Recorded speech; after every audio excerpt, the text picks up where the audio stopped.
Hi നമസ്തേ, ഞാൻ ആതിര, ആദി ക്രിയേഷൻസിലെ നിങ്ങളുടെ ആദി.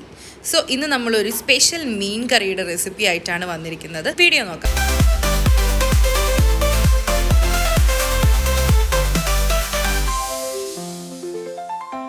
Ingredients നോക്കിയാലോ. തക്കാളി, പച്ചമുളക്, ഇഞ്ചി വെളുത്തുള്ളി ചതച്ചത്, പുളി, കറിവേപ്പില, ഒരു ഉള്ളിയുടെ പാതി എടുത്തിട്ടുണ്ട്.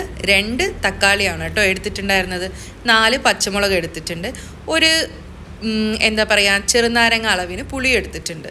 നമ്മൾ എടുത്തേക്കുന്നത് അയലമീനാണ്. 4 അയലമീൻ 2 പീസായിട്ട് കട്ട് ചെയ്തേക്കാണ്. ഇനി നമുക്കൊരു ചട്ടി എടുത്ത് അടുപ്പത്ത് വെച്ച് അതിലോട്ട് കുറച്ച് ഓയിൽ ഒഴിച്ചു കൊടുത്ത് നമ്മുടെ ഇഞ്ചിയും വെളുത്തുള്ളിയും ചതച്ചത് നമുക്ക് ആഡ് ചെയ്ത് കൊടുക്കാം. ഇനി ഇത് നന്നായിട്ടൊന്ന് മൂത്ത് വരുമ്പോൾ ഇതിലോട്ട് നമ്മൾ കട്ട് ചെയ്ത് വെച്ചേക്കുന്ന ഒരു 4 പച്ചമുളക് ഉണ്ടല്ലോ, അതും കൂടി നമുക്ക് ആഡ് ചെയ്ത് കൊടുക്കാം. ഇനി നമുക്കിതിലോട്ട് ആവശ്യമായിട്ടുള്ളത് നമ്മുടെ ഉള്ളിയാണ്. ഒരു ഉള്ളിയുടെ പകുതി ഉള്ളിയാണ് എടുത്തേക്കുന്നത്. ചെറിയതായിട്ട് സ്ലൈസ് ചെയ്തേക്കുന്നതാണ്. അതും കൂടി നമുക്ക് ആഡ് ചെയ്ത് കൊടുക്കാം. എന്നിട്ട് നന്നായിട്ട് വഴറ്റിയെടുക്കാം. ഇനി എല്ലാ വീഡിയോയിലും പറയുന്ന പോലെ തന്നെ ഇതിലോട്ട് നമുക്ക് പെട്ടെന്ന് വഴണ്ടി കിട്ടാനായിട്ട് നമ്മുടെ ഉപ്പ് ആഡ് ചെയ്ത് കൊടുക്കണം. ഉപ്പ് ആഡ് ചെയ്ത് കൊടുത്തിട്ടുണ്ട്. ഇനി നമ്മുടെ കട്ട് ചെയ്ത് വെച്ചേക്കുന്ന 2 വലിയ തക്കാളി ഉണ്ടല്ലോ, അതും കൂടി ഇട്ട് കൊടുത്തിട്ട് നന്നായിട്ടൊന്ന് ഇളക്കി ഒരു പാകമാവുന്ന സമയത്ത് ഇതിൽ നിന്ന് കുറച്ച് എടുത്തിട്ട് നമുക്ക് മിക്സിയിലിട്ടിട്ട് ഒരു കൂട്ട് തയ്യാറാക്കണം. അതിന് വേണ്ടിയിട്ട് ഇതിൻ്റെ ഒരു പാതി എടുത്തിട്ട് ഞാൻ മിക്സിയിലോട്ട് ആഡ് ചെയ്ത് കൊടുക്കുന്നുണ്ട്. ഇനി നമുക്കിതൊന്ന് അരച്ചെടുക്കണം. ബാക്കിയുള്ളത് നന്നായിട്ട് വഴറ്റി ഇതിലോട്ട് മസാല ഇട്ട് കൊടുക്കാം. നമ്മളിപ്പം മുളക് പൊടി 2 ടീസ്പൂണാണ് ഇട്ടത്.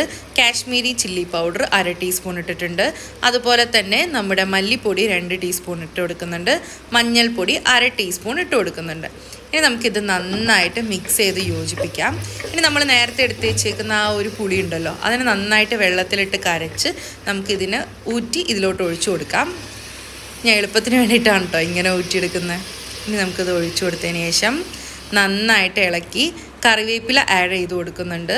പിന്നെ നമ്മൾ നേരത്തെ റെഡിയാക്കി വെച്ചിരിക്കുന്ന പേസ്റ്റ് ഉണ്ടല്ലോ, ഇതൊന്ന് തിളച്ച് കഴിയുമ്പോൾ ആ പേസ്റ്റും കൂടി ആഡ് ചെയ്തിട്ട് നന്നായി ഇതൊന്ന് വെട്ടി തിളയ്ക്കണം. അതിനുശേഷം നമ്മൾ ഇതിലോട്ട് ആഡ് ചെയ്യുന്നത് നമ്മുടെ അയിലയാണ്. 4 അയില കട്ട് ചെയ്ത് വെച്ചത് ആഡ് ചെയ്ത് കൊടുത്തിട്ടുണ്ട്. ഇത് നന്നായിട്ട് മിക്സ് ചെയ്ത് അതിനിടയിൽ ഉപ്പൊക്കെ നോക്കി ആവശ്യമുണ്ടെങ്കിൽ ഈ സമയത്ത് ഉപ്പ് ചേർക്കാവുന്നതാണ് കേട്ടോ. വെളിച്ചെണ്ണയിൽ നമ്മുടെ വലിയ ഉള്ളിയുടെ പാതി നന്നായിട്ട് ഞെരണ്ടി ഇതിലോട്ട് ഒഴിച്ചു കൊടുത്തിട്ടുണ്ട്. നമ്മൾ വേറെ വറവോ കാര്യങ്ങളൊന്നും ഇതിലേക്ക് ചേർക്കുന്നില്ല. സോ നമ്മുടെ മീൻ കറി ഇവിടെ റെഡി ആയിരിക്കുകയാണ്. അതിനു മുന്നേ നിങ്ങൾ എൻ്റെ വീഡിയോസ് ആദ്യമായിട്ടാണ് കാണുന്നതെങ്കിൽ ഒന്ന് സബ്സ്ക്രൈബ് ചെയ്യണം, ലൈക്കും ഷെയറും ചെയ്യണം. പിന്നെ നമ്മൾ ഇതിൻ്റെ കൂടെ എടുത്തിരുന്നത് കപ്പയായിരുന്നു. ഒരു 1/2 കിലോ കപ്പ നന്നായിട്ട് വേവിച്ചെടുത്തിട്ടുണ്ട്. പിന്നെ അതുപോലെ തന്നെ നമ്മുടെ മീൻ കറിയും ഉള്ളിയും പച്ചമുളകും എല്ലാം ചേർത്തിട്ട് ഒരു ചമ്മന്തി ഉണ്ടാക്കിയിട്ടുണ്ട്, നമ്മളെ കള്ള് ഷാപ്പിലെ പോലെ. സോ വീഡിയോ ഇഷ്ടപ്പെടുകയാണെങ്കിൽ ലൈക്ക് ചെയ്യുക, ഷെയർ ചെയ്യുക, സബ്സ്ക്രൈബ് ചെയ്യുക, കമൻറ്റും ചെയ്യുക. ബൈ.